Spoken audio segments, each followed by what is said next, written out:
Welcome everybody to the AZ Lax Report.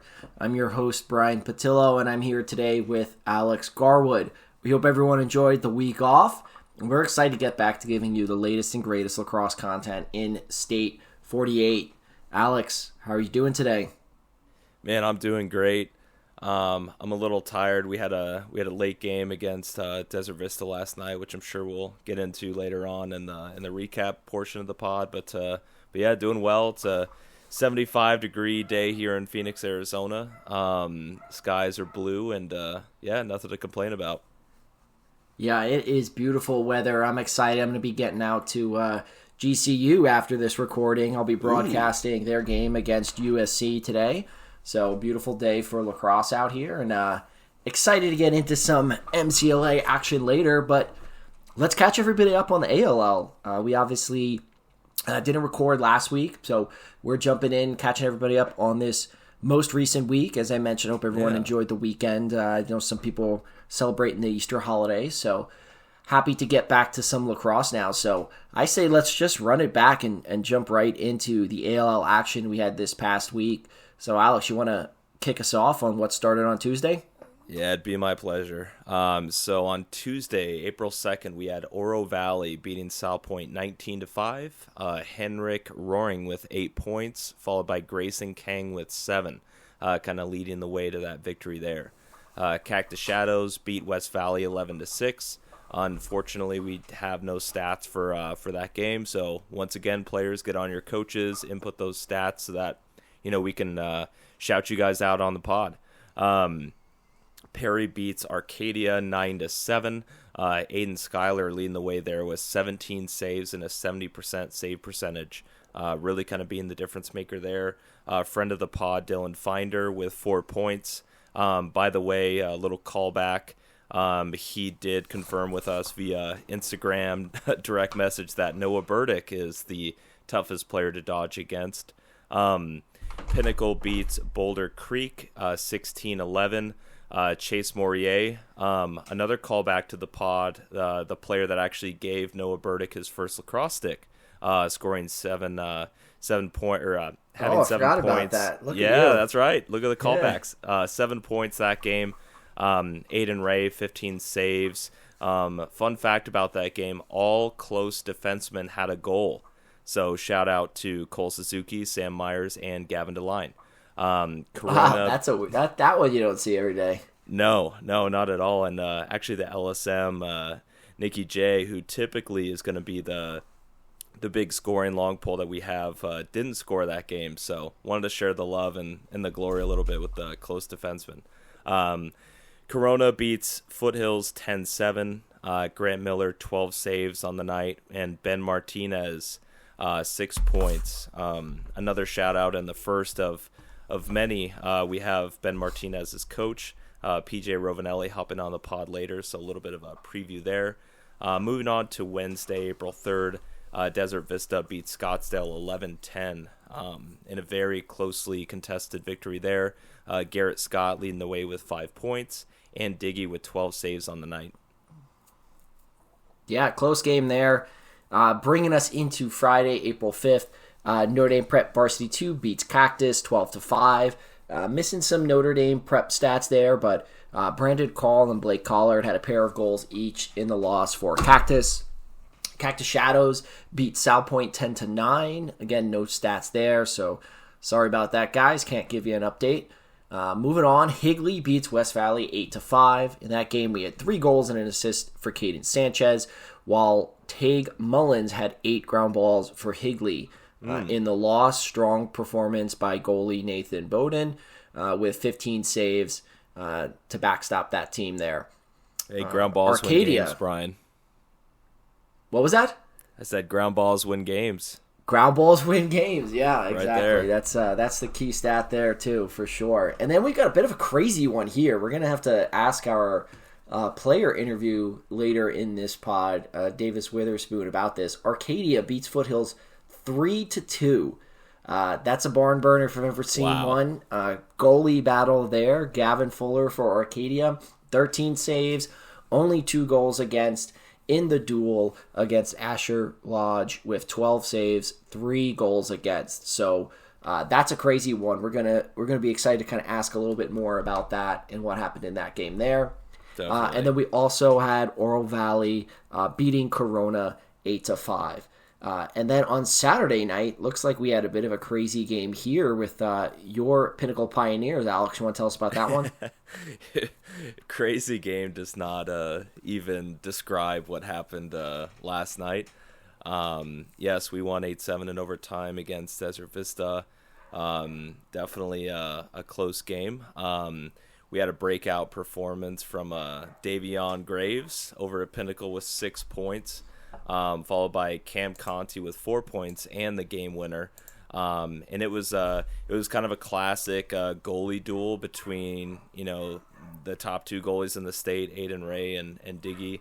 Aiden Ray had 12 saves and 63% save percentage on that one. No stats for Desert Vista yet, so can't compare with what Diggy did, but he played a hell of a game. It was kind of like back and forth, pretty much all night. DV had a 2 or 3 goal rally toward the end of that game. I think they scored 2 or 3 goals in the last 3 minutes, made it really close, and Cam Conti delivered the dagger. So yeah, great game. Yeah, that sounds like a good one there. So we've had some good ALL action, and that's going to bring us to our current standings and our in-state rankings. So given that we're recording this podcast on Sunday, I think we mentioned this last time, the in-state rankings get updated on Monday mornings. So with that said, I'm not going to run down what the current rankings are right now because it's going to be outdated by the time you probably hear this. And as you just alluded to in that last game and in some of those other games, there's some good action that's probably going to affect those rankings anyway. So keep an eye on our Instagram page. We will post the updated in-state rankings there.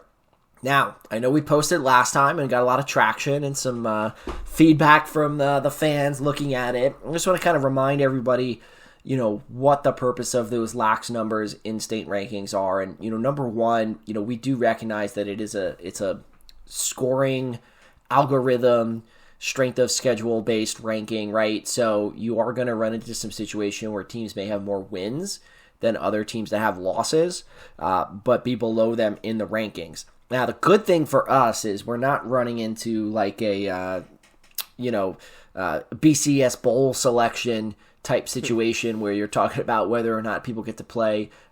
It's only going to affect the rankings going into the seeding for the playoffs. So it's if you're on a team and you're a little frustrated by somebody that's been seated above you based on this lax number system, don't get too frustrated. You're still going to be in the playoffs and you're still going to have a chance at the championship. So I think that's the good thing given that we're using this system, but it is what it is. It's the best we can do to try to make something that is fair to everybody, and that was what all the coaches of the ALL decided going into the season.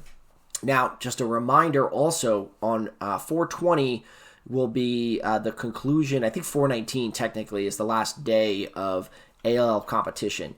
So on 4/20, those rankings should get updated with what will be the final seedings, the final rankings that will go into the playoff seedings. So we're going to make sure we give you that information when it happens, and we'll probably do a little bracket preview, maybe a little guest bracket selection as well also. So with that said, keep an eye on our Instagram page for the updated rankings tomorrow on Monday morning. Now, let's jump into our current stat leaders. Alex, you want to start us out with goals? Yeah, let's start with some goals. So Luke Mellon with Arcadia leading the league with 32. Clancy Brocious of Boulder Creek with 31. And Cal Harris of Higley with 29 on the goal stats. So leading us on assists, we have Cooper Perry with NDP with 23 assists. Grayson Kang with Oro Valley with 22. And Max Wagner with Higley having 18 assists on the year so far. Excellent. And obviously goals and assists are going to bring us to points. Familiar names here. Luke Mellon from Arcadia, again, leading with 45 points. Cal Harris, again, from Higley with 43 points. and Cooper Perry, Notre Dame Prep with 38 points. I'll jump into goalies. Now, again, I mentioned this last time. It's a little tricky the way our stats are set up where we're not exactly getting save percentage. And because goalies are playing different games or starting games and seeing different numbers of shots, it's a little difficult to articulate out the specific stats. So maybe by the end of the season, I'll give my own little goalie rankings based on what I've seen. But going into some restrictions of teams that, or goalies, I should say, who've played a majority of games, let's just talk about save percentage. Nathan Bowden from West Valley, we mentioned him up previously in the highlights, 65%, leading the league in save percentage. Ben Halderman, Cactus Shadow, 64%. And then both Tommy Charters from Oro Valley and Diego Balderrama from Desert Vista with 63% each. So strong goalie play in the ALL as well. Now, that gets us caught up. Let's talk about what's coming up this week. Tuesday night, some good ALL action. Brophy versus Notre Dame Prep. That's going to be a rematch of the top two teams in the league.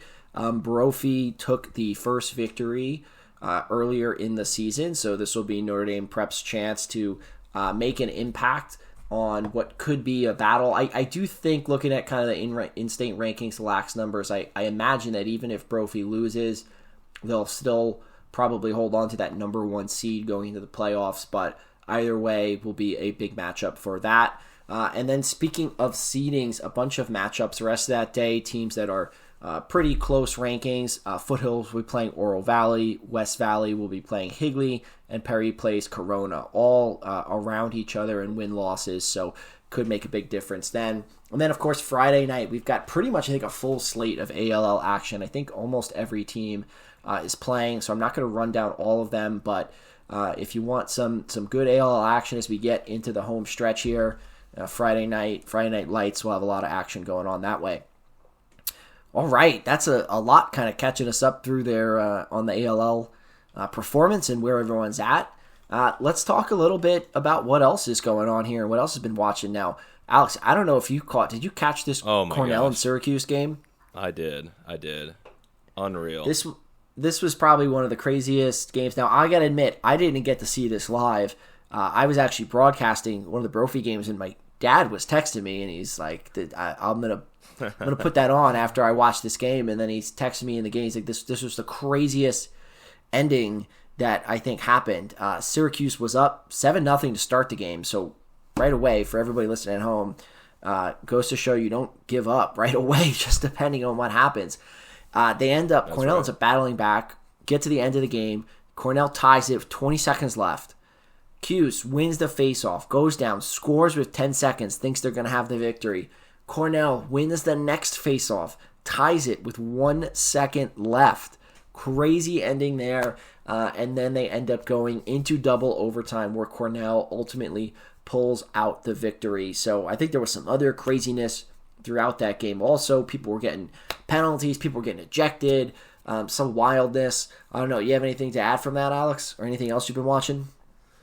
Oh man, there's been a lot of really good games with comebacks, especially in Division I college lacrosse. Maryland's had two games where they were down 4 or 5 points and ended up winning in crazy fashion. I just got done watching the Duke versus Notre Dame game, and that was an up and down game too. Notre Dame won 14-2. It was a pretty crazy game, and I've been watching a lot of March Madness games too, and when it comes down to those final seconds and teams hitting, a 3 to either give their team the win or, tie the game and force overtime, it's kind of got me thinking, in that Notre Dame game, Duke had the ball with about 30 seconds left or 20 seconds left and, 14-12, that's a 2-point game. What if a 2-point shot was in college lacrosse? Would it add more tension? Would it, alter stats as we know it with guys that have a hammer of an outside shot like Brennan O'Neill? Would that juice up the stats too much? Brian, what's your take there? Yeah, it's a good question. I think anytime you start talking about rule changes and trying to make the game more dynamic, I think for us as players, I feel like we've played through it and seeing the adjustments and things. Back when I was playing, we didn't even have a shot clock, right? So you put the shot clock in, that kind of fundamentally changed it. I mean, I remember playing high school ball back when you used to have the horn, the substitution horn. Yeah, that's right. Remember that? I do remember that, yeah. Like for those younger players who may not know, when the ball would go out of bounds, it wasn't like a quick whistle restart. The coach on the sideline could ask for a horn, they'd blow a horn, and the refs would hold the restart, and you could do a full substitution. So you could have players running in and out. You didn't really have to sub on the fly. And it was, looking back, like that's such a huge difference in just style of game and rule changes that have happened to kind of make it faster. So, I think it might add some excitement. Yeah, I think if it was me, I'm maybe a little more of a traditionalist. I think it would, I do think it'd make a big impact on kind of scoring records and just how that affects things, historically. But there's no argument it may make it more exciting. So, and who knows? I think that, innovation and changes in the sport, again, are things we've seen. We see so many changes to the face-off position, right? That's another one that, like, when you think of some, like, now you can't have a motorcycle grip. Like, that, when you think about it, like, that's such a weird rule, right, to, like, put into place. So, I would never say never on it, but that would be my thought. But, hey, anybody listening, if you've got thoughts on it, put it in our comments on the Instagram page when we post this. I'd love to get your feedback and maybe a conversation for some future episodes. We talk about kind of different rule changes or things we can add to the game. It's weird because lacrosse is, I don't know why it is the way it is, but, so many sports have had their rules kind of, with slight modifications here and there, but lacrosse seems like it has kind of a really transformational rule that happens every, 2-3 years or so, even with like the goal mouth in college, to adding a shot clock, you know what I mean, to Olympic sixes and creating a whole new version of the game. And it's just, it's really interesting.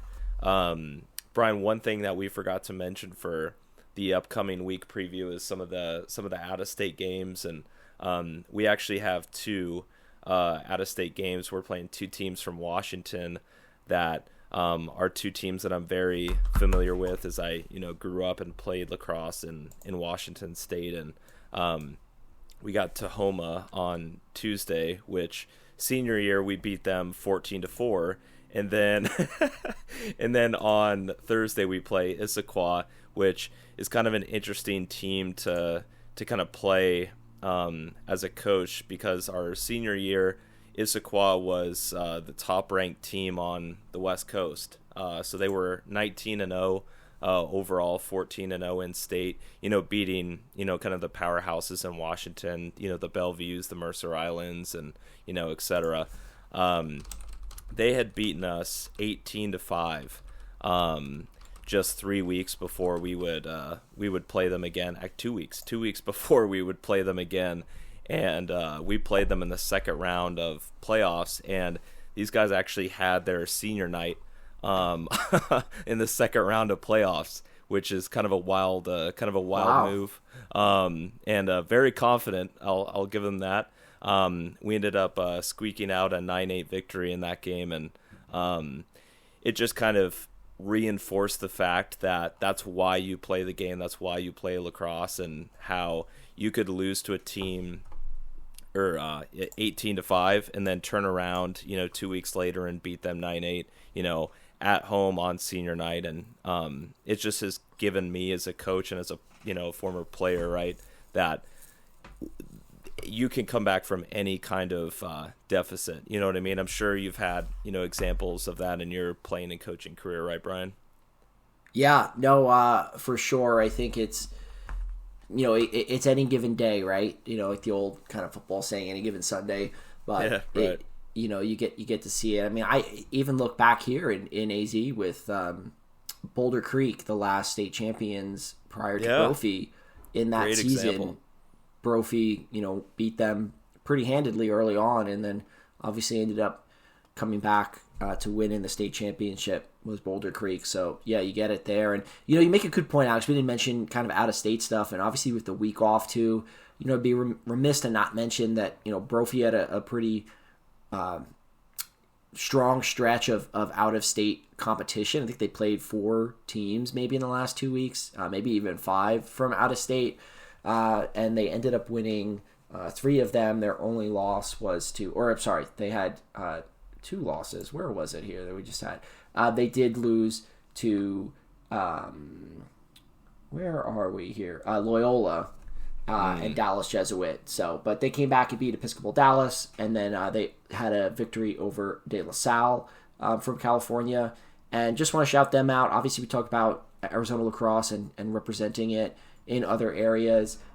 As of April 2nd, so about a week ago, the latest USA Lacrosse regional rankings has Brophy Prep as the 8th ranked team in the West region, which includes Oregon, Colorado, California. I'm guessing Washington's probably part of that. But shout out to Brophy being ranked in the top 10 for the West region. That's good for them and great for the sport of lacrosse in Arizona to have a program be represented in the top 10. That's really good and shows the level of competition we have out here. Yeah, and I know Curtis, another Washington team, played, Desert Vista while they were down here, as well as Brophy and De La Salle. So it's great that teams from other states are kind of leveraging our good weather to have an excuse to bring their teams down here and get our boys some out of state competition. So I love seeing teams from Vegas, California, Washington, Oregon coming down to Arizona to play our teams. Yeah, exactly. I think just really good, and it just adds to the overall strength of the league when these teams come down and play multiple programs.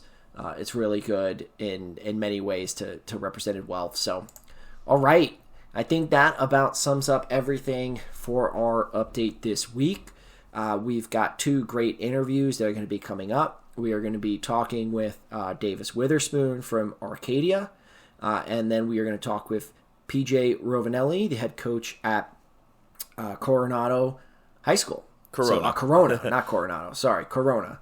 All these names, I get confused, Corona High School. So we'll have PJ on as well. So with that said, I hope everyone enjoys this podcast and has a great rest of the week. And we're looking forward to record another one and giving you all the next round of updates as we get closer to the playoffs here, which everyone's excited about, on our next podcast. So thanks, everyone. Have a great week. Enjoy the interviews.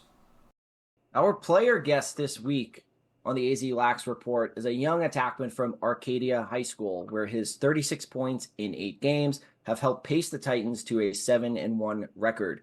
Both Alex and I have had the chance to coach him in the past, and we are happy to welcome Davis Witherspoon to the podcast. Davis, how you doing today? I'm doing good. How are you guys? Great. We are doing great. Enjoyed a beautiful, beautiful day here on this Sunday. Had some great weather. Yeah. You do anything fun today, Davis? I just had a long day at work. Okay. Oh, all right. Where do you work? Where do you work? I work at the restaurant. It's called The Porch. So great burgers. Yeah, it's a pretty cool joint. Nice. There you go. Do you guys have right, a patio? Yeah, we have a great patio. Was the patio buzzing Right over today? there in Arcadia, right? Yeah, over in Arcadia. It's patio's been super busy. All right. Awesome. No free ads, but there you go. Check out the porch and maybe you can catch Davis. He'll be a waiter at your table. But let's hop into the lacrosse here. Arcadia 7-1 so far this season in state. Only lost to Brophy, so really successful season so far. We had a chance earlier in the season to talk to your coach, Dustin Cowell, a little bit about the team and the program and the coaching. Now we've got you on as a player to represent that program. So what do you think's been the reasons for your team's success so far? I mean, we started off. Last year was. I don't even want to remember last year. We finished with a 4-10 record. Just I don't think we had a lot of team chemistry. But coming into this fall ball this year, we had a new mentality. You interviewed with Dustin, but just coming into this fall ball, we had grit, kept our receipts from last year. Just everyone came in to work. We lost a lot of seniors last year. We lost 18 seniors last year, and we were a very young team, and I think we were just coming in ready to work. And I think our chemistry has grown throughout this year, and we've been able to just kind of become more of a team. And I mean, we don't really have one main guy who scores all the goals or does everything on the team. We're very self-centered on that team effort. Hmm. Yeah, definitely good to have a kind of a balanced approach there. Your last game caused a lot of questions for Brian and I seeing the results of that. Can you dive into your 3-2 victory over Catalina Foothills this weekend? Yeah, I can. Yeah, I mean, what happened Did you there? Was guys it like play a in a freak rainstorm snowstorm or or something? yeah? Yeah. I mean, weather was definitely a factor. It was pretty windy. It was very chilly down there in Tucson, but I mean, both teams had grit coming into that game. We lost a pretty hard game last year.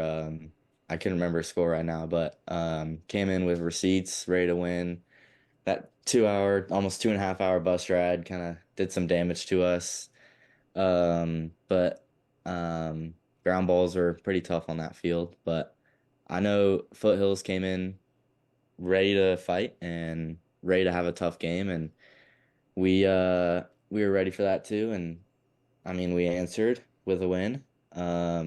But I give props to all their guys because I know they lost Connor last year. They lost a couple good defenders, but they were still a hard team, and but we came out with that win and played together as a team. I mean, there were a couple scraps between the teams, but eventually came out on top. So were there a lot of like penalties in the game or? Yeah, there were a couple cheap shots, teams talking back and forth. No big bench clearing fights though, but That's always good.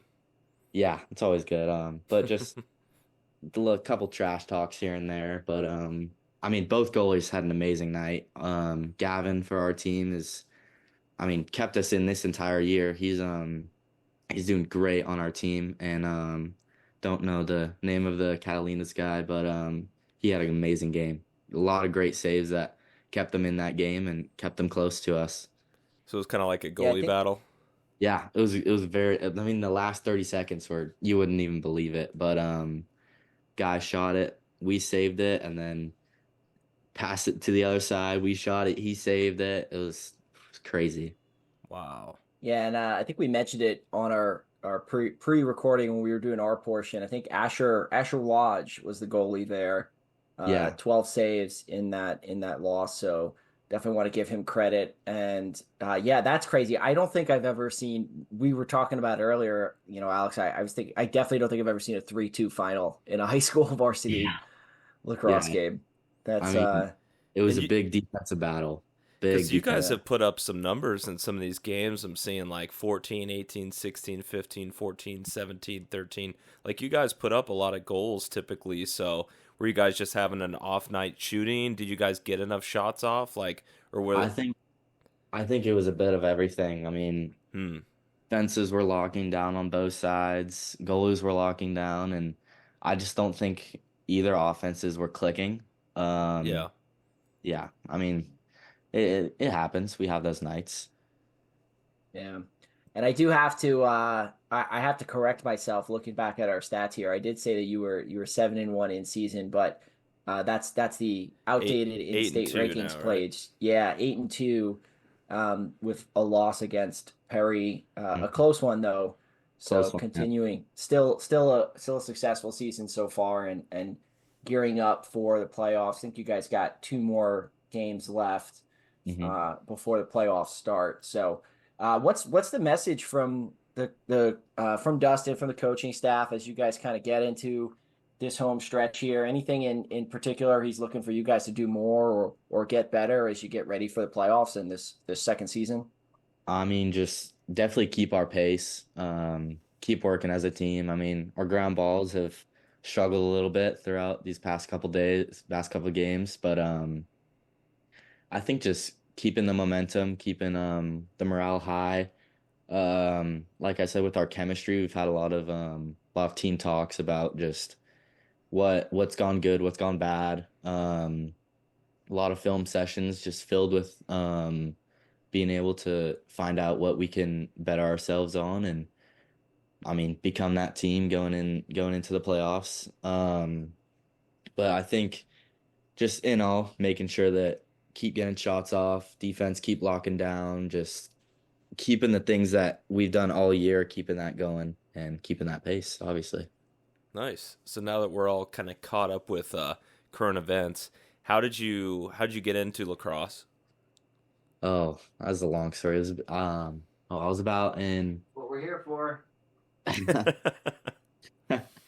I was in second grade and went over to a friend's house. I mean, I was a pretty athletic kid. I played every sport you could think of.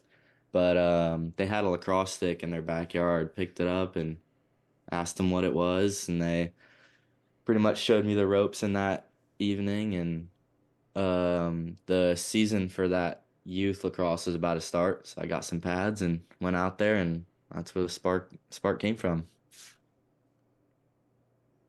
Wow. Nice. Well, that's Who who is the friend yeah. that Who's that invited you over, and does he still play lacrosse? Oh, it was in California where I used to live, but that's right. he has a older brother who is oh, I couldn't tell you the college, but I know he plays. I think he's at a D2 college right now, or he just graduated. He's playing, and one of the kids is my age, who's still playing at that high school. Oh wow. Hmm. Nice. So thinking back to your kind of experience there when you started picking up a stick in the backyard up through kind of this season now and competing, what do you think's your favorite lacrosse memory? Ooh, I think just I mean all those youth days, like being able to go out, like all the Cactus Cups, like seeing all the teams fighting. I think a lot of the tournaments I've gone to with, I mean, you guys and all those, I mean, to mention Team 48, growing up with that team and being able to go to different places around the country, like California, Irvine, Temecula, um, just being able to be in different atmospheres, like playing against different competition other than Arizona kids. Just kind of being able to share the sport with other people is real fun. Definitely. Yeah, we kind of had an interesting season back in 2020, and I talked about this I think in a past episode when we had all those tournaments canceled and everything, and really the only tournament that we competed in at that time was a high school tournament, and you guys were just eighth graders. Remember that? I do remember that. Yeah, I was down in Maricopa, wasn't it? Yeah, yeah, because Arizona was, one of the few states that, were still open and having, open competition that summer. So, yeah, we took the boys down to Maricopa and got a W in a in a high school tournament as eighth graders. It was pretty good. And we had Yeah. Porter Bird playing up, Oh and yeah. and he was in like sixth or seventh grade at the time. Yeah, I can't. I still Wow. can't believe we got that win. Yeah, that was great. It was good memories right there. Um, Kind of looking, forward to the future now. Are there any schools that you're looking for, or I guess looking at, and what's kind of been part of your decision making process for playing lacrosse at the next level? Yeah, I mean, I've definitely been looking into playing in the next level. I've been mostly looking at the MCLA level, going into those club teams. I'm in contact with a couple coaches like Colorado State, San Diego State, Auburn. Talking to that coach, went down there, saw a game, met the coach. Um, just looking at that MCLA level. But I've still been in contact with a couple D2, D3 schools. But yeah, I'm definitely interested in going to the next level. Is it like the How was that? larger campus aspect that kind of leads you towards like your MCLA decision? Are you wanting to stay on like the West Coast? Like what's kind of led to that decision for you? I think definitely the West Coast is kind Yeah. of drawn closer. Grew up around the West Coast. Um, and I think just the MCLA level because I mean it's still a commitment, but love the big campuses, love the people. And I've just kind of found a home in the atmosphere with those teams. Yeah, I don't think I could picture you going to the Northeast and going to school up there. I don't like the You don't cold. strike me, yeah, as a Northeast weather person. So I think you're on the right track there. What's it like going? So I want to hear about Auburn. You said you visited, you saw like a game there with their team and talked to the coach. Yeah, my dad went there So, for college actually. oh, okay, that's So cool. Yeah, tell us a little bit about that experience because that's a cool. I mean, obviously, it's a huge D1 sports school yeah. and obviously a different vibe than some of the other schools. So what was that visit like when you kind of went down there? Yeah, so we flew out the Friday before a football game actually, and stayed with his friends and got to see that big football game in that stadium. And then uh on Sunday the lacrosse team had their alumni game. So we got to go out there, meet the coach. I mean, it's not some crappy field that they play on. They play on a really nice field, and everyone was super nice. I mean, I thought it was a great atmosphere. Still have great uniforms and everything, and I thought that the competition was pretty high for being an MCLA level team, and it wasn't some like it wasn't what you kind of picture what an MCLA team is compared to NCAA, but it was a great experience to get to go out there and meet the coaches and kind of experience what that MCLA level would be like. I love that the uniforms were part of your decision making That's there. right. That's That's right. great. Well, and also just not to hoggle the follow-up questions here, Alex, but we were also in this episode. Our coach interview was PJ Rovinelli from Corona, and we actually talked a little bit about just the levels of lacrosse and the fact that these MCLA programs and Division 3 programs, Division 2 programs, like there's a lot of really good players and a lot of really good competitive level of lacrosse. It's not really like some of these other sports where it's sort of everything's D1 and then there's a big drop off between everything else. So I think you bring up some good points, and it's cool to hear you saying you're looking at those schools and stuff, especially since it was something we were just talking about. So that's Yeah. awesome. I mean, even in those divisions for the MCLA levels, I went and did a prospect day for Cal State San Marcos, and they've excelled in their MCLA, but they're D2. I mean they've excelled. They were in the championship last year, and I mean you see those schools like Dominican all throughout that West Coast, and I mean they still have some great competition. Like their guys are big, they're fast, they have great stick skills, and I mean every school, I wouldn't count out any school for being a bad lacrosse team, especially in that MCAA level. And I forgot because I Auburn came up, I think, on one of our broadcasts for some reason. I don't know if there's a player on one of the teams recently, maybe who's going there, uh, here in the ALL. But I remember, and I was just looking up their schedule because they actually were here. They played Yeah. Arizona and ASU, and they played ASU actually at the Brophy Sports Complex. I remember seeing them warm up. Mm. Mhm. They played right after a Brophy game, so I'm like putting it all together now in my head. I'm like, why is that? Why does Auburn sound familiar? But that's why. Yeah. Yeah. Nice. Um, so Davis, bringing it back to kind of your season so far at Arcadia and the practices, it sounds like Dustin has got you guys kind of operating at a little bit higher of a level than past seasons, and the chemistry's there and everything. Um, what's been your kind of favorite drills at practice? Games, competitions, things that have kind of helped foster that newfound chemistry. Oh, I mean, there's 100 of them, but I think Ring of Fire, if you're familiar with that, just it's a great GB ground ball drill. Okay. It's a bunch. I think it's 3-on-3.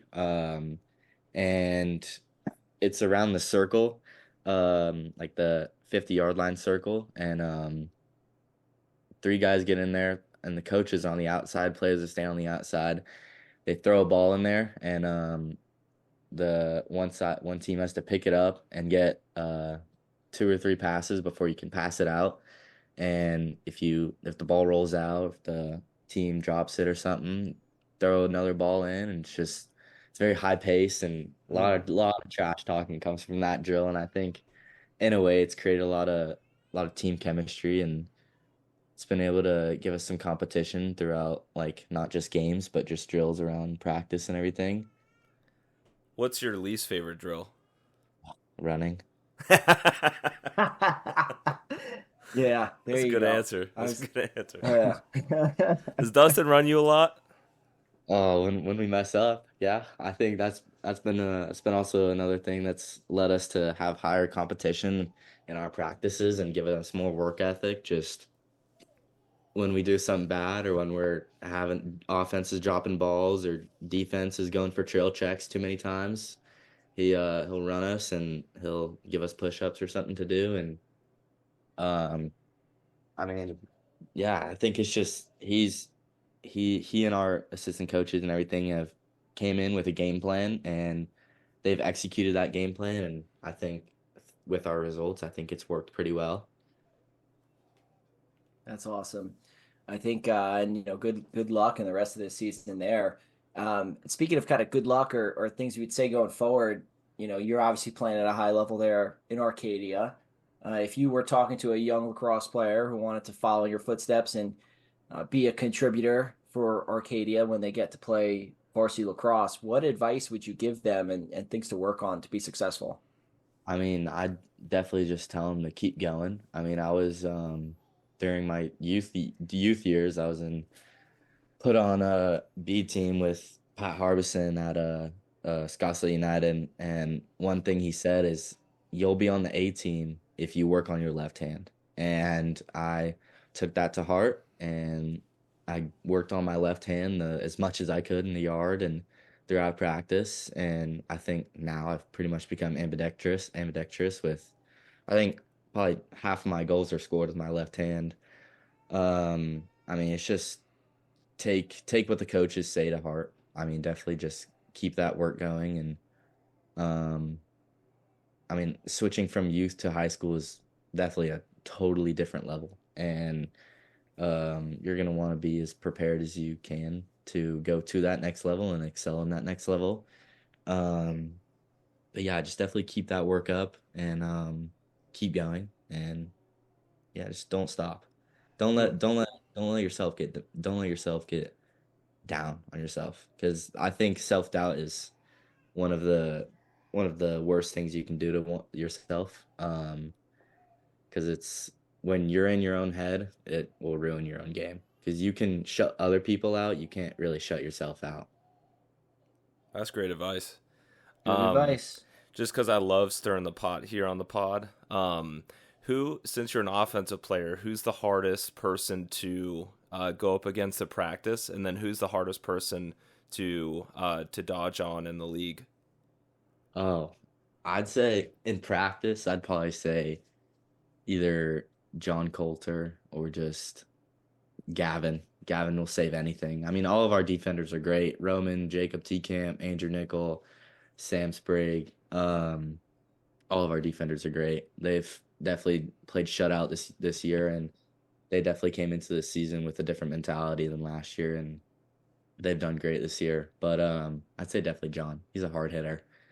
And in the league, give props to uh, Connor Rassis from Mm. Brophy, all the Brophy defenders, McGinnis, Taub, all great guys. Um, give some props to Caden from Cactus Shadows, um, and some of the Corona defenders like Elijah, Tanner's good. I mean, all the defenders are great in this league. Yeah, you can't just keep naming everybody. I mean, that takes Yeah. away from Yeah, the point. who's got the number one spot in your heart? Oof. I mean, I'd probably say that's hard. I'd probably say either Rassus or Coulter. All Hmm. right, there you go. And then We like that. It's and then mix respectable. and then mixing it up. You get past Rassus or Coulter. Who's the hardest guy in net Oh, to squeak the ball past? I'd probably say either Gavin, our goalie. He's so good. Either Gavin or I mean, Kyle's a really good goalie. Kyle Kelly from Cold Creek. Definitely. That Foothills goalie is really good too. And who else shut us out pretty hard? Grant Miller, pretty good from Corona. I mean, all the goalies are great. Yeah, our league is stacked for goalies. We always have a hard time at the end of our kind of stats section to really kind of recognize the goalies in this league because there are so many that are playing really high level. Oh, I wonder why there's so many good goalies around here. I don't know. Oh yeah, credit to Brian for if only there's somebody play. who's maybe coach them up a little bit here or there. Yeah, pretty much that Perry goalie with most of them. But excellent. So when you're not playing lacrosse, you're not working on your game there. What are your off the field hobbies? Oh, I mean, I got my part-time job at the Porch. Got to link that again. There you go. No free ads, but check out the Porch, Arcadia.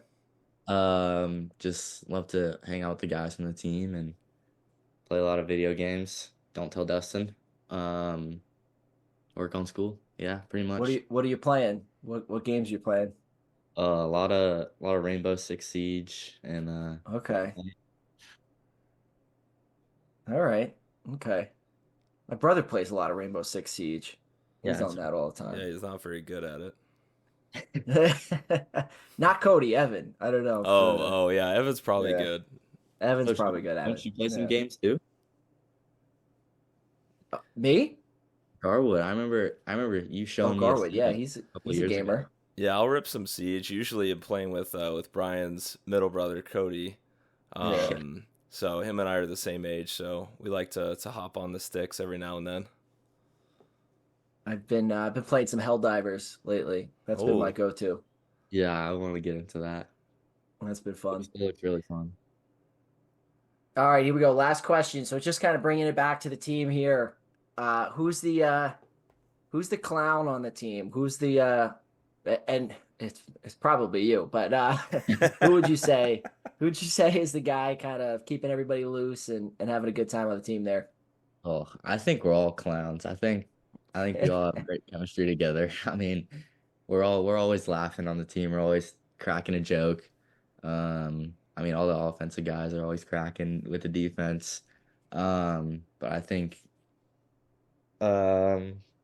probably either Bennett or just Bennett Henward or Jacob Ari is a funny guy. But we're always cracking jokes with each other. Always it's always lighthearted when we're there. I like it. What about who's running the jukebox? Who's got the aux cord with the tunes for the team? Oh, that's a hard one. Either Zach Smith or Bennett has a pretty good playlist. Who's not allowed? Who's not allowed to touch the aux? That's a good question. Definitely me with my country music. Yeah, probably me. Got it. So keep Davis away from the speaker. Everyone listens to rap on the team. Not a big rap guy. Is that what you listen to pregame? Is that what you listen to pump you up? I listen to some country pregame. What's the song? Well, I gotta look at it. You don't have like a go-to song? We were talking about goalies earlier in the podcast being very like superstitious and regimented, and they have their strict routine. Do you have a routine before game days, or you just kind of wing it? I think on game days my music changes a lot. Goes from like country to like Deftones, if you know what that is. Like hard rock. Gets me pumped. There you go. I always will have a Red Bull before game. Red Bull gets me going.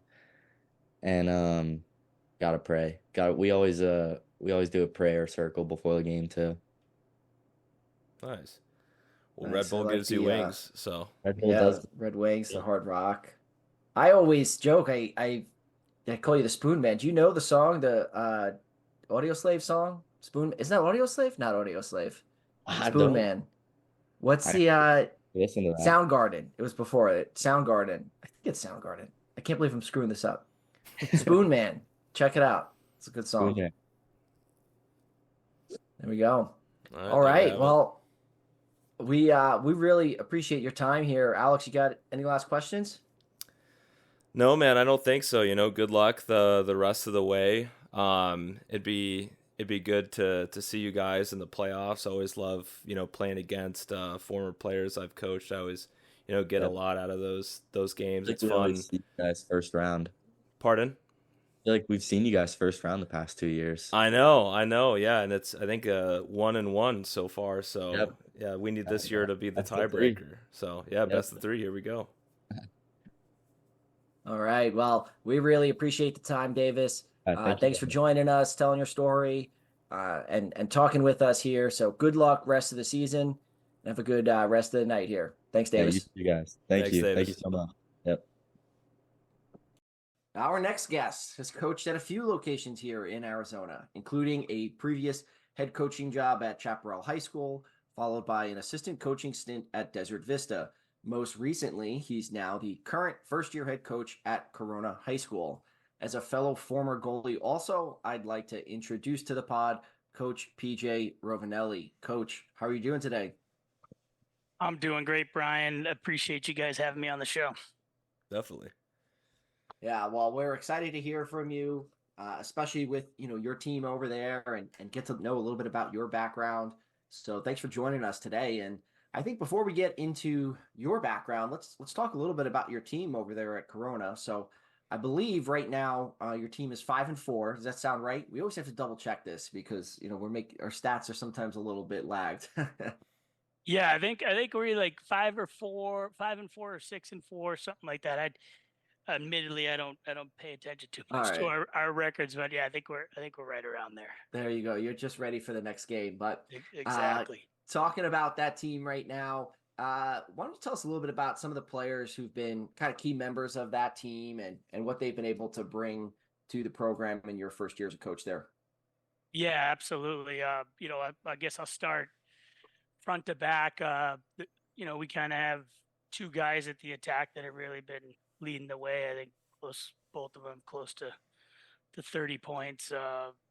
Ben Martinez, our senior captain, and Elijah Smith, our junior cap. We just promoted him to captain about 2 weeks ago, and these two guys, great lacrosse players, really dynamic and incredibly coachable. They've picked up the game and in terms of lax IQ in really 5-6 short months.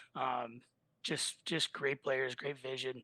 Those two guys have been pretty special. And surprisingly, like I go back to crap, I got scouting reports for 3-4 years ago and don't see any of their names. And so those guys have really developed just in these kind of short few months. Very dynamic players. And you have like Tanner, our other senior captain, Tanner, who's been our LSM. He also taken face-offs. He gave Jordan a hard time at the X against Arcadia, which was the difference maker in our second game. He's been a good player. I think he played with no excuses over the summer. Big strong player there.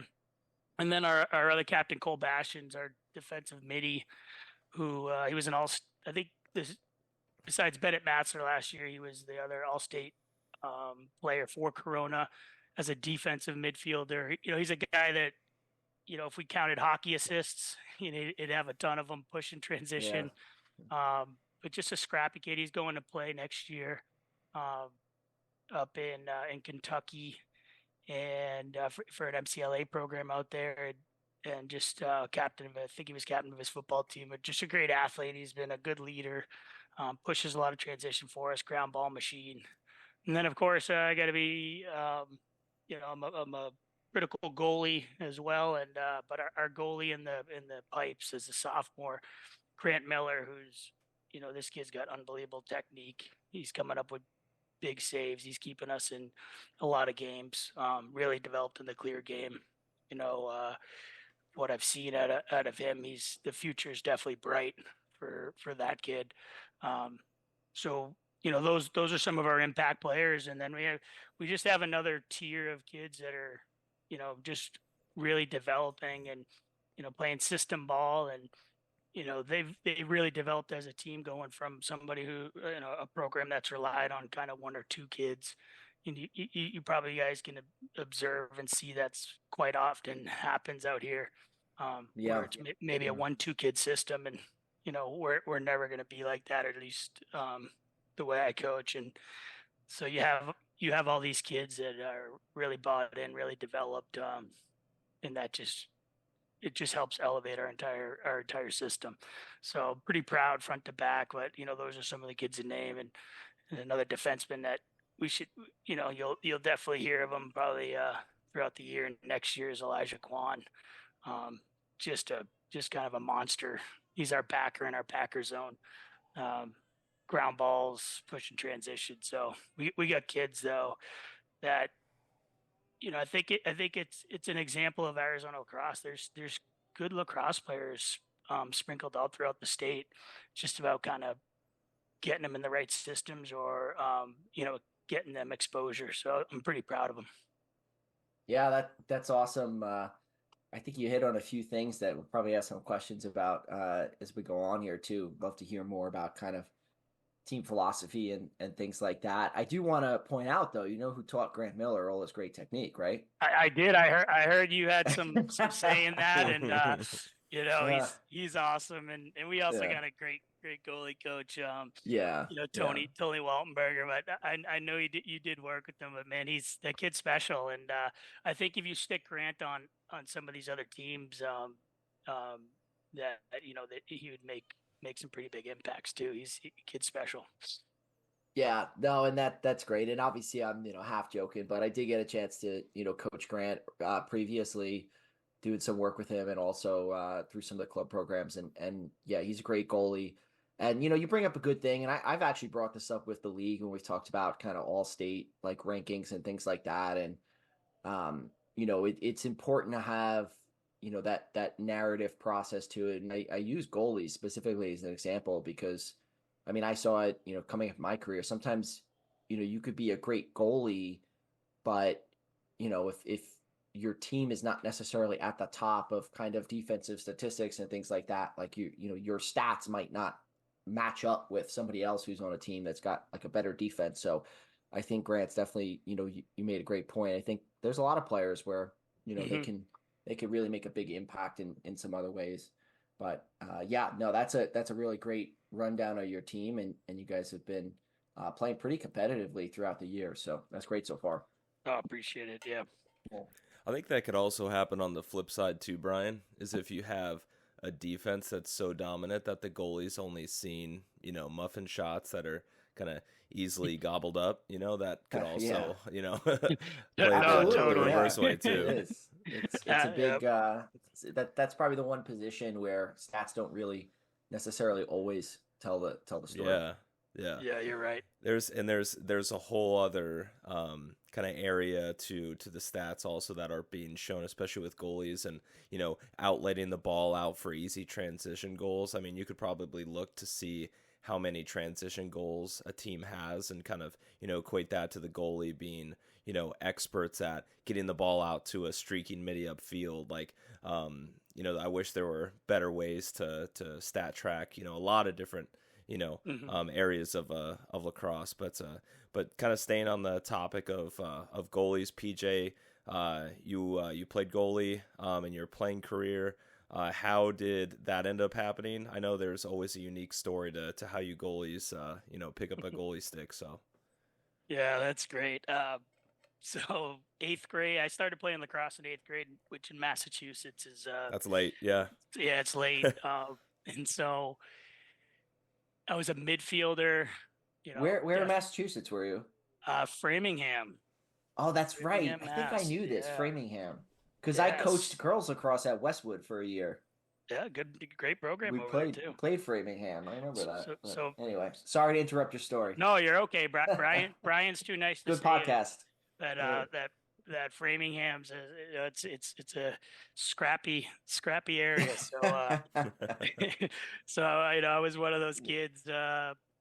With ADHD, baseball didn't do it for me. Fell into lacrosse. Was playing midfielder. Goalie got hurt.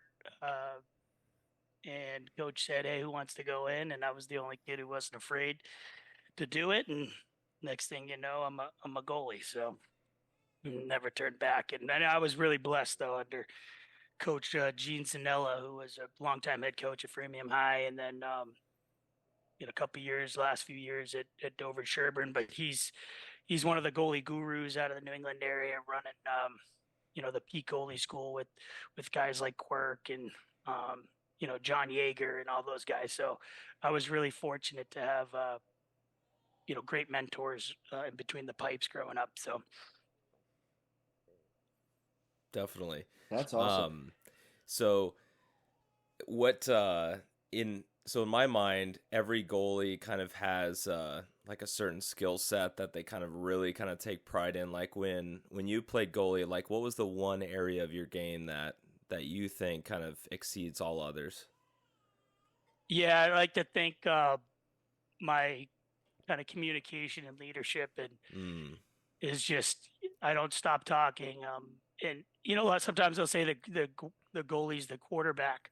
The last few years I've been kind of retelling that story and saying you're more of the middle linebacker, the defensive captain. Sometimes you got to be a puppet master. You got to tell people where to go, where to be, what to do. In a way that creates intensity and intention. And so I think that's probably where my skill set was the ability to orchestrate the defense and demand the best out of the D. As a very, very competitive person. And so I was able to channel that into leadership in between the pipes. And so that, and then if you shot the ball low, I was probably going to get it being a college wrestler as well. But stick side high for some reason might have been my kryptonite. Sometimes the easy ones are the tough ones. Oh, it's crazy. Right. Do you sometimes like get your top hand past the ball? Like you kind of like almost like too fast and then they go by you? Yeah. Oh, there were a couple windshield wipers right there. You're like, oh my God, what did I just do? So, there's always funny stories like that for the goalies. Oh yeah. And how? Go ahead. Oh, go ahead, Alex.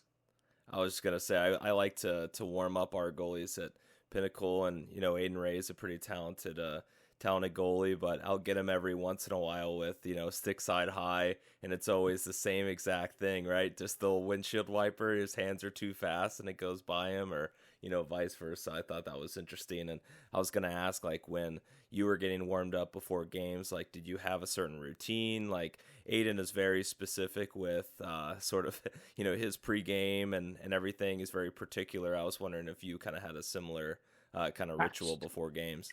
I was a superstitious psychopath. I wore the you all are same socks, same underwear. I had the same food. I had a peanut butter chocolate chips Ahoy bar or something like that with a certain flavored Gatorade. And I didn't warm up with the team. I would go to the indoor track at Springfield. I'd run a mile. I'd stretch, and then I'd come down to the locker room while Coach Bugby was giving his speech, and they'd go out and warm up, and then I'd get dressed and come out. I just had my routine that I had to get into my space. And so if those things got distracted or distorted, it took me a while, but yeah, I was one of those kind of weird hockey type goalies that had crazy routines. Yeah. Did you play hockey too? No, I didn't, but I know I have a lot of buddies that did, and I know that those hockey goalies are like-minded. They're out there, so I've always had an appreciation. It was too cold and too early for us. That's why I wrestled. Yeah. So how'd you go from Massachusetts to Arizona? That's a pretty stark difference there. Yeah, so right out of college, I knew I wanted to get into coaching, and so was looking for coaching positions. And I think back then at Peck, it might have been like Lax.com or something like that had open positions. It wasn't like the Lax Power coaching boards. Is that what it was? Yeah, that's what it was, man. Oh yeah. So this is like 06, 07, and I come across University of Arizona, and Coach Brochart was the head coach at the time, who's the assistant head coach at High Point. One of my great mentors, great friends, and they brought me out to Las Vegas for a tournament, check it out, and I got to see Las Vegas. I got to see University of Arizona, and I was like, do I want to do this or hang out in the snow? So I took the job and started coaching at There the you go. University of Arizona. It was great, man, and definitely talk about culture shock, though. It's just I never saw a guy on a horse with a gun before, so. Yeah, some Cowboys down there. So after coaching at U of A, you did a brief stint at Grand Canyon, right? Yes, yeah. Well, originally went up to Arizona State, was going to coach with Chris Malone up there, and unfortunately, that was the season where they had a little halt in the program due to a hearsay hazing situation. So that program was suspended for a year, and I went over to Grand Canyon with a guy named Adam Marshall, and at that time they were Division II. We were still NCAA Division II, so we'd play like what is that new conference now too, which is like Dominican and NDNU, and we'd go, we'd go out to North Carolina and play some D2 out there. Grand Canyon brought in Russ Pinnell, the basketball coach from U of A. They went up D1, and that's when Grand Canyon dropped to MCLA. So at that time, my business was changing, and so I got suckered into the high school level, which I didn't think I would ever do, and didn't have interest in at the time. And it was definitely a blessing in disguise. I went over to Chaparral for a few years. Gotcha. And I had a question. So when you were with Grand Canyon at the NCAA Division II level, so when I was initially in recruiting talks with GCU, we were NCAA D2.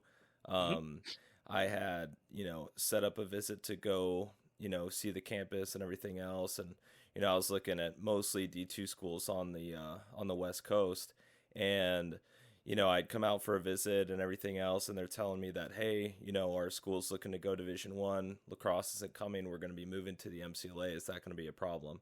And man, on the very first visit that they took me to, I went to the very first game at GC Arena, and they played ASU, and they were lighting off like fireworks on the inside, and Coach Rapkin had got us a box seat with all the other recruits, and I'm just like, man, this is the life, dude. I don't care what level I play at. I want to go to the school. This seems awesome.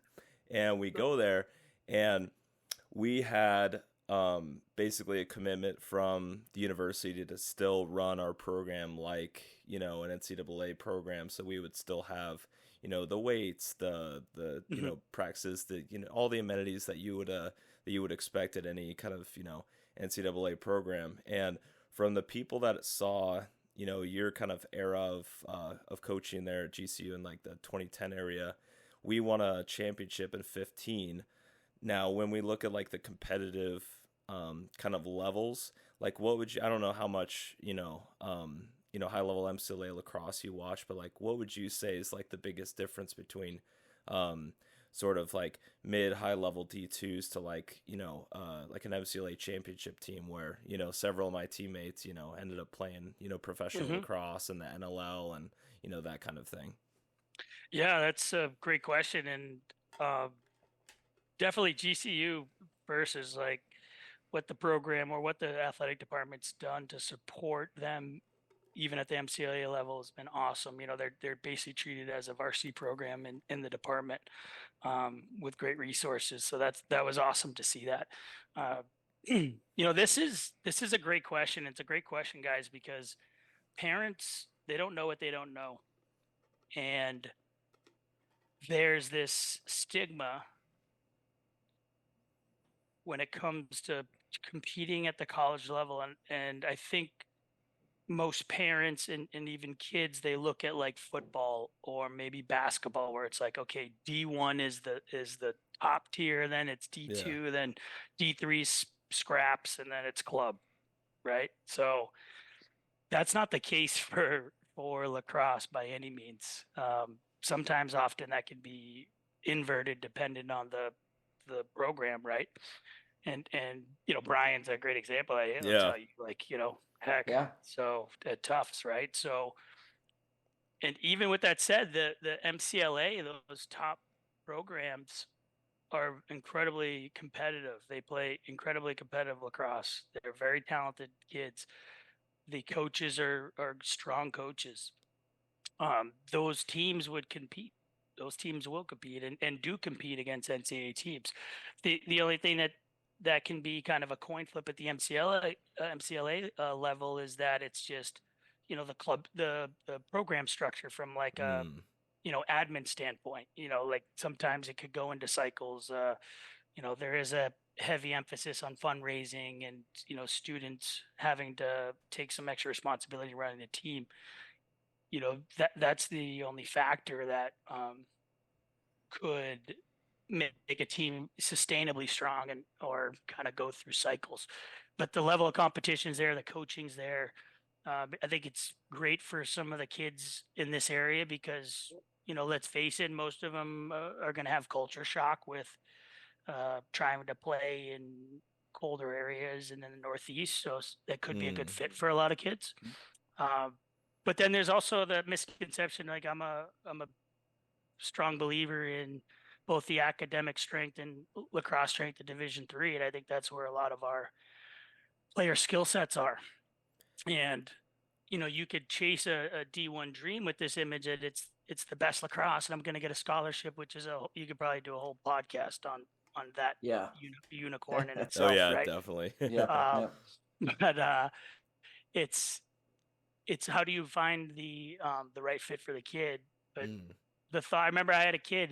He was, I'm not going to mention the name. He wanted to get to Division I, and I'm like, hey, have you considered these other schools at Division III schools, strong schools, man? And I'm talking like, Brian, where I was like, hey, Middlebury and the some of these other, the NESCAP, like it's borderline Ivy. And the kid goes, oh, if I'm going to go D3, I might as well just go MCLA. And I'm like, I Crazy. feel bad. Where are you being poisoned, right? So, but I don't want to misspeak about all these other D2s and D1 programs.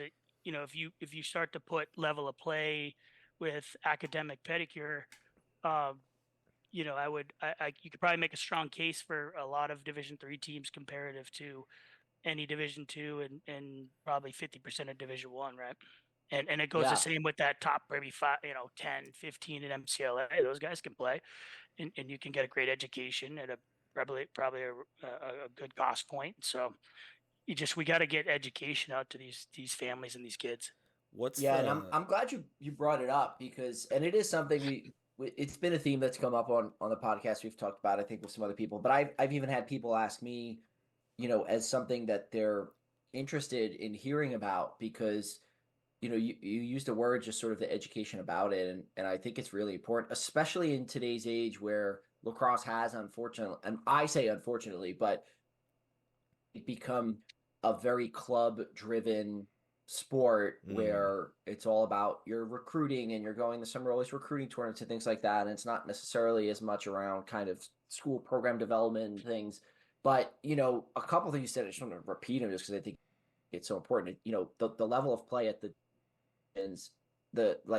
fact that people don't realize that is, I see it and hear it and, not to, talk about, my teams, but yeah, like you brought up Tufts, like I know for a fact that when I was there and I know for a fact now, like they could beat Division I teams without an issue. They're not going to necessarily go beat Syracuse, but like even when I was there, we used to scrimmage Harvard. We played like a unofficial game against Harvard, and it was always like super competitive. And it's just like there's what people don't realize is when lacrosse really exploded, and kind of like I guess you'd probably say maybe the early 2000s, where it really kind of grew across the country more, like through the mid to late 2000s, and like California and Texas and Washington, all these places started really kind of growing lacrosse at the high school level. Like the college programs didn't grow at the same time. So you had all these better kids now that had to go to these different programs. So that's why Division, when you don't have some of like the Title IX and scholarship and funding challenges, like grew tremendously. And those schools are really competitive. Like guys on my team, not me, but like there were guys on my team who easily could have played Division I. But even for myself, like I looked at Providence when I was going through my recruiting process, and they were Division I, but the thing you brought up, which is so important, is like the academic piece of it, right? And like, what are you gonna do outside of lacrosse? And when I was looking at the opportunity to go to Tufts, like academically, I was like, oh, this is a no-brainer. And I always tell that to parents too. Like, it's not necessarily about just getting a scholarship; it's getting recruited, even at Division III level, where there's not athletic scholarships. There is an aspect of recruitment that helps with your admissions process, and Yes. that's something I don't think parents realize either. And to get into some of these schools where maybe the academic requirements are really high or they're just super competitive, if you are being recruited by a Division III school, you have an opportunity to get, I don't want to say assistance, but there's a recruiting process to it. It adds to your application, and it could typically make the process a lot easier for you. So I think like that's another thing that I always try to tell parents too, is like it's not always just about scholarship. And a lot of those schools have good like financial aid programs outside of athletics. But if it can help you get in school, then that's a huge benefit to playing lacrosse. And I think that bigger picture of what can lacrosse do for me at the next level, and it's opening doors. It's not just about a scholarship. So important. So, not to harp on it too long, but just want to talk about it again because it does keep coming up, and I think it's really important we try to get that out there more. It's great to play Division I. It's great to play Division I at a high level, but lacrosse is very unique in its distribution of talent and skill. So not to be just focusing on that as kind of a sole goal. No, I think you're 100% right. I think there is a school for every player that wants to play lacrosse at the next level, and I think that's like, the biggest takeaway. So like whatever you're looking for, like there is a landing spot, for you. Kind of bringing it back to, Corona, like PJ, like what's the appetite for your guys to play lacrosse at the next level? Like, are you building a culture where guys are asking you like, hey man, I really like this lacrosse thing. I want to do this, in college. What do I need to do? Like, are you getting those kind of questions?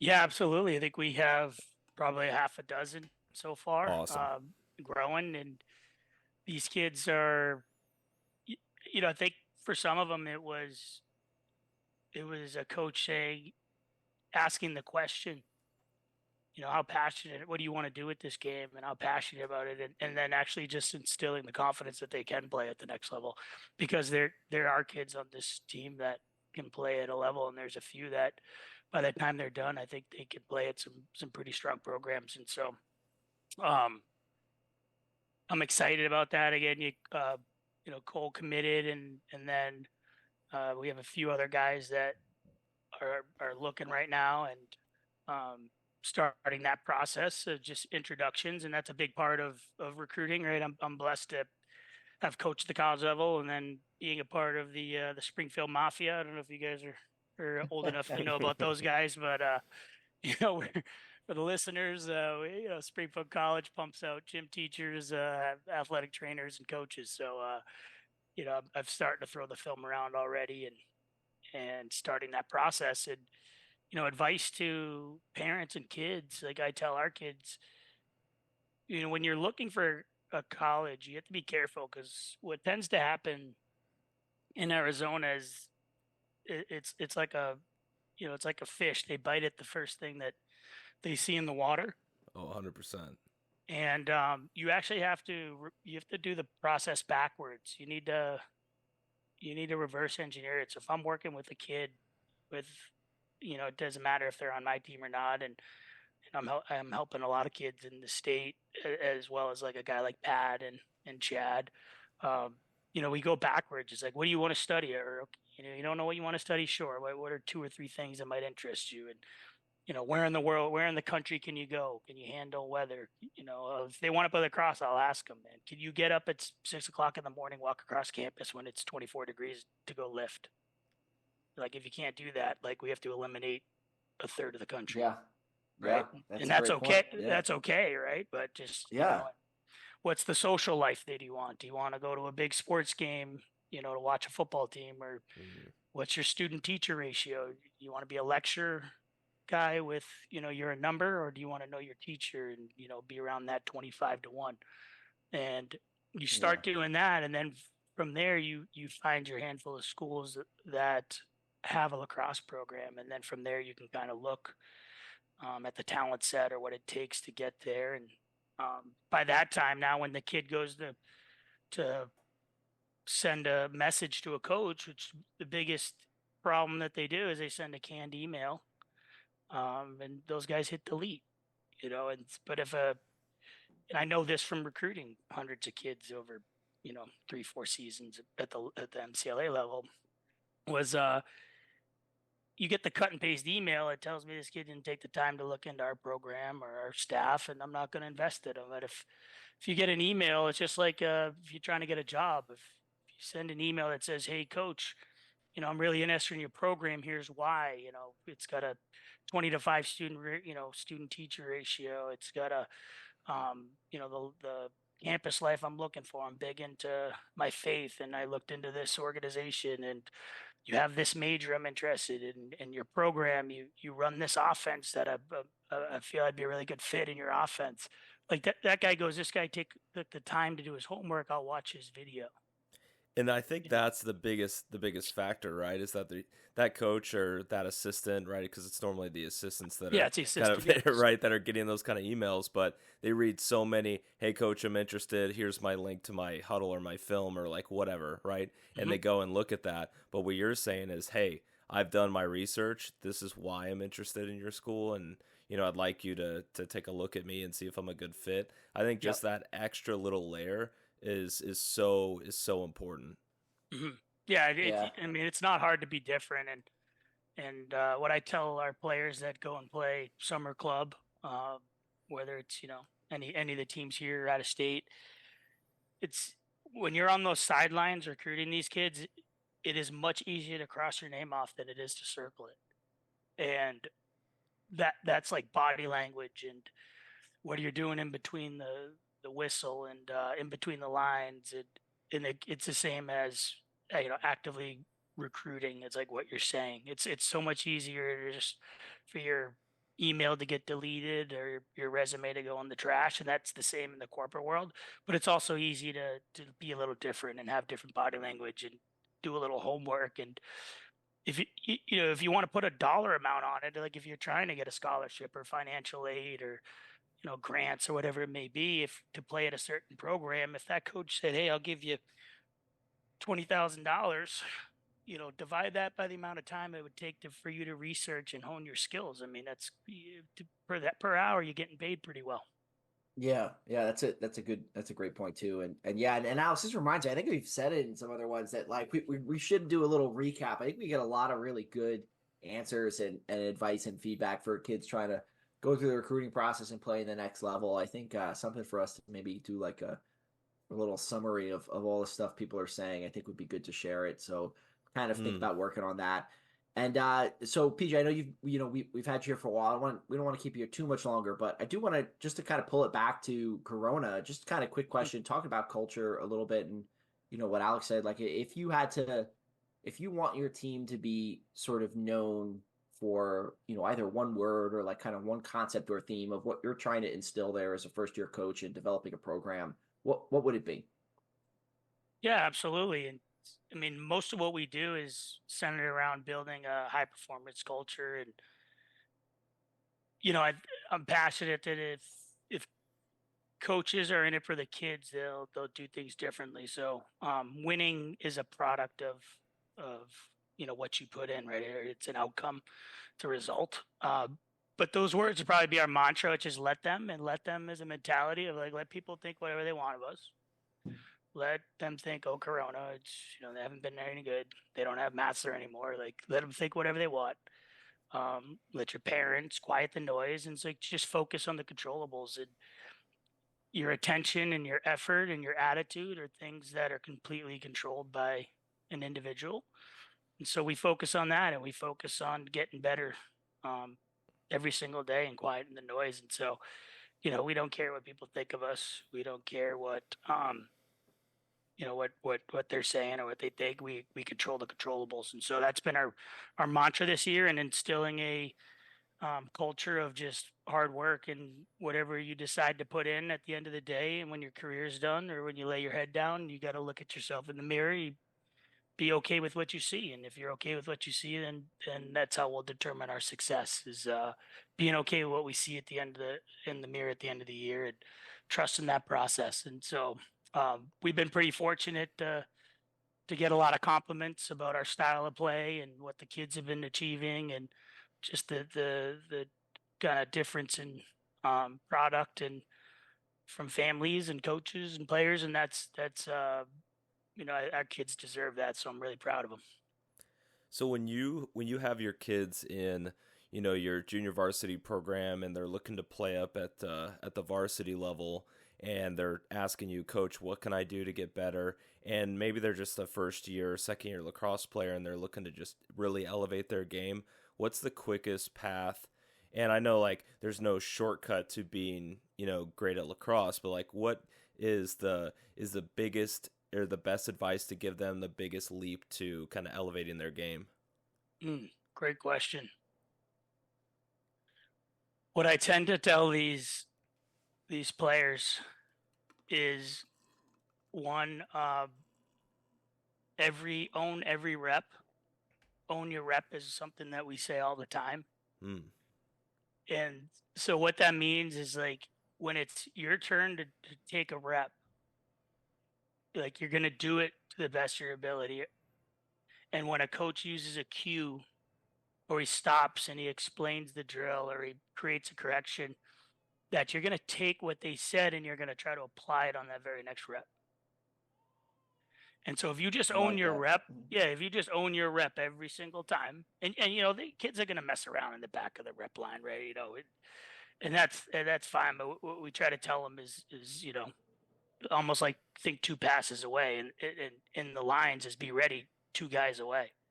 So when it gets to your rep, man, the drill is going and they're ready to succeed. And so it's just about building, getting a little better every rep, not just every day, but it's every rep.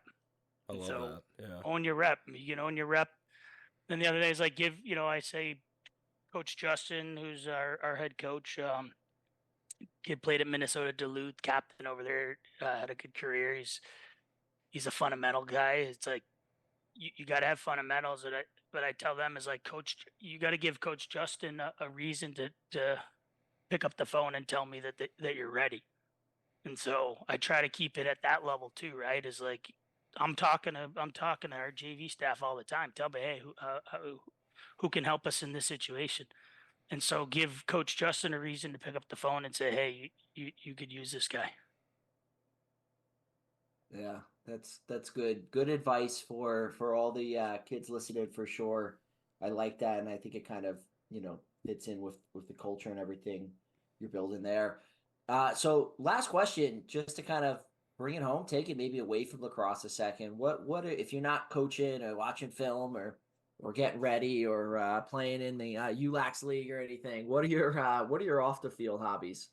Gosh, man, I got to be careful in case my wife is listening.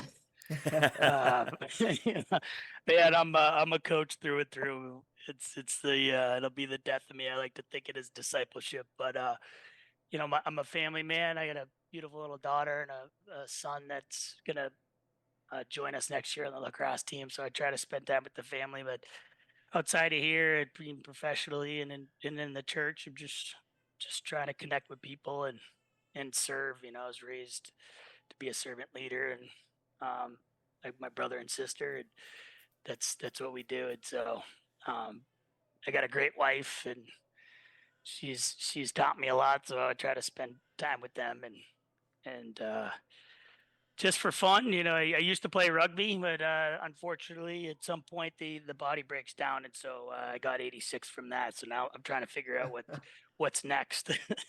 That's that's a tough sport to play for fun in in your just for fun, not serious. That'll beat you up a little bit. Certainly, but yeah, we just hanging out with family and enjoying life and trying to be a role model. That's what I wake up to try to do. Sometimes I do it well, sometimes I don't, but those are the lessons, right? Yeah, nice. Well, hey, that's awesome, and we appreciate your time. This was a good long conversation here. I think we got into some good stuff that players and parents who are listening could really take home and appreciate. So thanks for hopping on the podcast here. Alex, you got anything else to add? No, man, PJ's the man. Yeah. I right. appreciate you guys. What you guys are doing, I think we're at a place in lacrosse where we need more community and connection and growth. And what you're doing has been huge. And so I appreciate what you're doing for the sport. You have a lot more impact than you think. So thank you for what you two do. So Appreciate you Well, coming we on, appreciate Coach. that. Yeah. Thank you. Good luck the rest of your season.